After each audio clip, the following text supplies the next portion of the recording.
स्वागत है आपका मेरे चैनल पे लीगल न्यूज 127 पे। तो जी हाँ दोस्तों, मेंटेनेंस केस में एक ऐसा कागज आप लगाओ जो मैं आपको आज इस वीडियो में बताऊंगी। इससे पहले मैंने कभी वीडियो बनाई थी एक दिन पहले, जिसमें मैंने आपको बताया था कि जो एक सुप्रीम कोर्ट ने गाइडलाइंस दी थी, जो जजमेंट आया था रजनीश नेहा, जिसके इनकम सर्टिफिकेट आया था, उसमें ऐसे ऐसी गाइडलाइंस और ऐसा कौन सा कागज आपको एक अटैच करना है। तो आई एम डैम श्योर 100% कि झूठे जो मेंटेनेंस केस कर रही है ना पत्नी, उसको तो जेल होगी होगी, साथ में जुर्माना भी देना पड़ेगा। बस आपको ये कागज साथ में लगाना है। वो कौन सा कागज है मैं डिटेल्स में बताऊंगी आपको।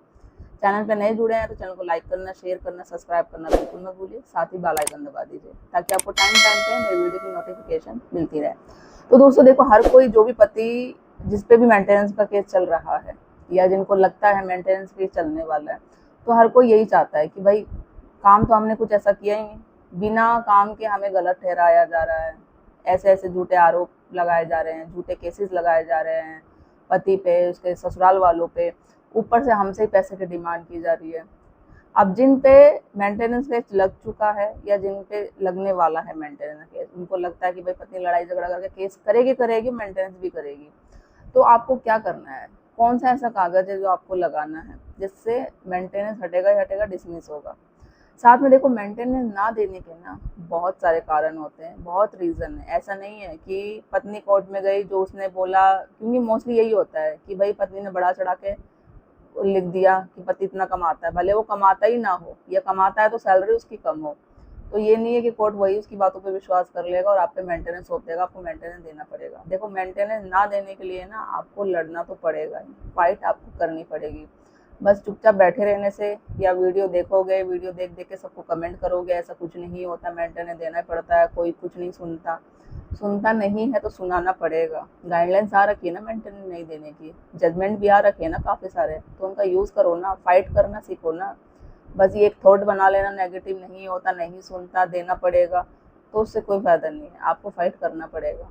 देखो, जैसे अब मैं बात करती हूँ, अगर मेरे चैनल पे आप नए जुड़े हैं ना, तो चैनल को ज़्यादा ज़्यादा लोग तक शेयर करिए ताकि और लोग तक पहुँचे कि ऐसे बहुत सारे आप जैसे भी बहुत लोग हैं जो पति पत्नियों से पीड़ित हैं, उन पे कैसे चल रहे हैं, और बेचारे वो यहाँ तक है ना, वो कुछ नहीं दे सकते पेमेंट, बेरोजगार तक होते हैं। मेरे पास आते हैं ऐसे कमेंट, फिर भी उनमें मेंटेनेंस केस लगाया जाता है। वो मुझसे ही पूछते हैं कि मैम किस तरीके से मेंटेनेंस ना दें। देखो, आप कहीं भी जाओगे, कोई सलाह लोगे, कुछ भी करोगे, तो फीस लगेगी लगी। भले आप देखो, मैं अपनी ही बात क्यों नहीं करती, आप फ़ोन पे मुझसे बात करते हो मेरी टीम से, देखो अपॉइंटमेंट बुक करके आपको पेमेंट करनी पड़ती है, फीस देनी पड़ती है।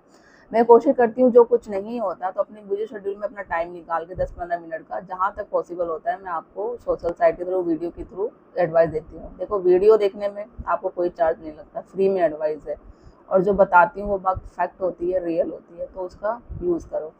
ठीक है, तो इसका कोई चार्ज नहीं लगता है। तो वीडियो देखो, बातें मैं सही बताती हूँ, ये हमारे कानूनी तरीके हैं, लीगल राइट है, प्रैक्टिकल है, हमने केस में कर रखी है और रिजल्ट आता है सामने, तो आप भी करके देखिए।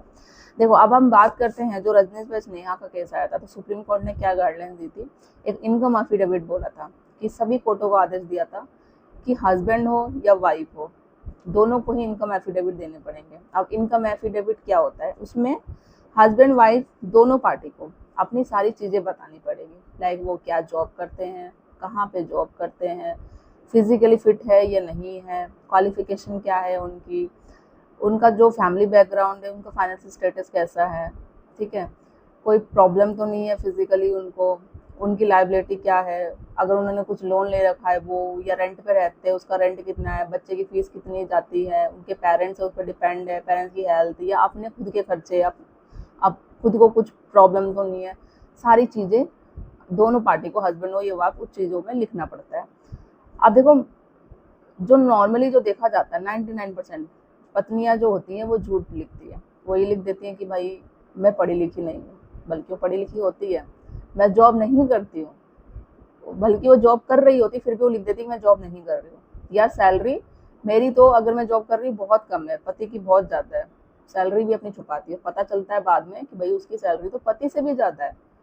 ये चीज़ें, या मुझे कोई प्रॉब्लम है, मुझे तो बीमारी हो रही है कोई, मैं बीमार हूँ, इस वजह से मैं जॉब नहीं कर सकती, वो सारी चीज़ें, क्योंकि वो पढ़ी लिखी होती है, ऑब्जेक्शन हो जाता है, तुम जब पढ़ी लिखी हो, क्योंकि ऐसे भी आ रखे हैं आप तो गाइडलाइन, तो खुद जॉब करके पैसे कमा सकती हो, पति के पैसे पे निर्भर होने की क्या जरूरत है। तो ये बोल देगी मैं तो पढ़ी लिखी हूँ तो हूँ, बट मुझे प्रॉब्लम है, मैं बीमार बहुत दिनों से, बहुत सालों से बीमार चल रही हूँ।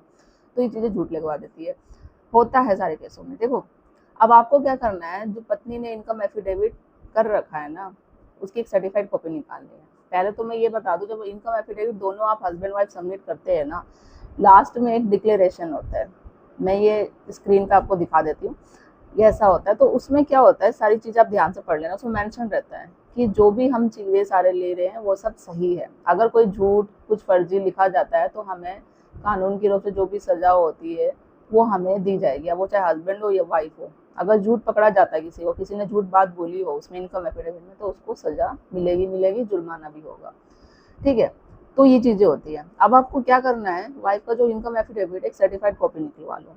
अब उस कॉपी को ध्यान से पढ़ो, अच्छे से चेक करो कि चीज़ें कि उसने क्या वाइफ ने मेंशन किया है, क्या चीज़ें ऐसी झूठ बोली है कि उसको जो नहीं बोलना चाहिए था, सैलरी छुपाई है या जॉब कर रही है वो छिपाई है, या कुछ डॉक्यूमेंट्स उसने गलत दे रखे हैं, कुछ तो उसने ऐसा झूठ बोलेगा कि वो फिजिकल फिट नहीं है। सबसे आमतौर पे तो यही होता है कि वो जॉब कर रही छुपा रखी रहती है या फिर सैलरी कम बताती है। तो ये चीज़ें नोटिस करो, चेक करो, और आपके पास प्रूफ है तो सबूत लगाओ, सबूत नहीं है तो सबूत इकट्ठे करो, और अगर है तो कोर्ट में दो। अब आपको क्या करना है, आपने उसकी चोरी पकड़ ली, झूठ पकड़ लिया, और उसने मेंशन, उसने भी मेंशन कर रहा था कि अगर हमने कोई झूठ बोला, कुछ झूठ चीज़ें सामने आई, साइन करके सब कोर्ट में जमा है और वो उसमें कोई चेंजेस नहीं हो सकता, तो उसको सजा मिलेगी, जुर्माना भी होगा। झूठ के बेस पे आप उस पर 340 का पर्जरी का केस लगा दो। ठीक है, अब पर्जरी का केस आपको कैसा लगाना है, ये नहीं कि नॉर्मल आपने एक एप्लीकेशन दे दी वैसा होगा, नहीं। प्रॉपर तरीके से एक फाइल पिटीशन रेडी करनी है, जहाँ केस आपका चल रहा है ना ऑलरेडी, उसी केस में उसी जज के सामने आपको वो 340 की पर्जरी का केस आपको देना है। ठीक है, क्योंकि आपको पता है पत्नी ने झूठ बोला है और आप सही हो, आपके पास सबूत है, और नहीं सबूत है ना फिर भी केस करो, सबूत इकट्ठे कर लो बाद में, क्योंकि पैसे ना देने के लिए, मेंटेनेंस ना देने के लिए आपको यही करना पड़ेगा। ठीक है, और उसने अपने साइन सब कुछ डॉक्यूमेंट इनकम एफिडेविट में सबमिट कर रखा है और आपने उसकी चोरी पकड़ ली है, तो इस तरीके से आप उसको सजा दिलवाओगे। लिख के ले लो, कोई ऐसी बड़ी उसने गलती कर दी होगी ना, जेल तो वो जाएगी, और पैसे कुछ नहीं मिलेंगे उसको, और हो सकता है क्या पता उसको जुर्माना भी साथ में देना पड़े। तो वो जो चाह रही थी ना, आप पे प्रेशर बना रही थी, आपको पूरा दबाव दे रही थी, अपने मायके वालों से भी, अपने वकील के साथ आपको प्रेशर पूरा कर रही थी, और पैसे निकलवाना आपसे चाह रही थी, तो वो सब धरा का धरा रह जाएगा। और जब उस पर मायके वालों पे केस होगा ना, सारी चीज़ें, तो देखने ना फिर क्या चीज़ें होगा। और झूठ केस करने के बावजूद में जब वो ये भी पता चल जाता है जो उसने झूठे आरोप कर रखे वो भी डिसमिस हो जाते हैं, उस पर भी आप एक मानहानि का केस कर दो भाई, और सजा दिलवा दो, और पैसे वसूल कर लो, एक अच्छी खासी रकम। आप ही डिसाइड करोगे भाई अब मुझे चाहिए, मुझे झूठे केसों में फंसाया गया है, मुझे मेरी मानहानि को ठेस पहुंची है, मेरी इज्जत समाज सब गई है, मेरे पेरेंट्स को फंसाया गया है, तो आप मानहानि का केस कर दो, आप उससे पैसे लो, फिर देखना उसके पेरेंट्स पे केस करोगे। जब आपको बुरा लगता है कि आपके पेरेंट्स पे केस किया जा रहा है, घर पे आपकी पुलिस आ रही है, कोर्ट कचहरी जा रहे हो, थाना जा रहे हो, मेंटली फिजिकली आप कितना परेशान हो रहे हो, आपके बूढ़े माँ बाप कितने परेशान हो रहे हो, सोचो सेम सिचुएशन उसके साथ होगी तो क्या होगा। तो ये चीज़ें आप करो, पकड़ो, वाइफ पे केस लगाओ, घर वालों पे केस लगाओ, तो चीज़ें आपके फेवर में ही आएगी और मेंटेनेंस देने से आप बचोगे। देखना 0 अमाउंट पे सेटलमेंट करती है ही नहीं करती। जो आप पे वो प्रेशर कर रही थी ना, क्यों तलाक तो वो चाह रही है, क्योंकि उसका वो रिश्ता किसी और के साथ है, आपको पता है। ठीक है, बट वो बोलेगी नहीं, आपको इतना प्रेशर करेगी कि आप खुद ही बोलो, ताकि कोर्ट भी आपको गलत समझे। तो वही नहीं करना है, आपको अपने पे दबाव नहीं रखना है, पत्नी पे दबाव बनाना है, उसके घर वालों पे दबाव बनाना है, मोरल उसका डाउन करना है, ताकि वो फंस जाए उल्टे केस में और वो एक्सेप्ट कर ले कि उसकी गलती है। अगर सही होगी ना वो, तो मान जाएगी, और रिश्ता बचाना होगा तो वापस घर आ जाएगी। नहीं तो जब उसको बचाना ही नहीं होगा तो फिर तो वो एग्री कर लेगी, मुझे कुछ नहीं चाहिए, तलाक दे दो, ना मुझे तुमसे कुछ पैसे चाहिए, कुछ ना एलिमनी चाहिए, ना मेंटेनेंस चाहिए, बस मुझे तलाक दे दो और ये केस मुझसे वापस दे दो, मुझसे गलती हुई है। मानेगी, लिख के देखना। तो आशा करती हूँ आप सबको वीडियो अच्छी लगी होगी। अच्छी लगी तो मेरे चैनल को सब्सक्राइब करिए, लाइक करना बिल्कुल मत भूलिए। जल्दी मिलती हूँ मैं कैसे इन्फॉर्मेटिव वीडियो के साथ, तब तक के लिए थैंक यू।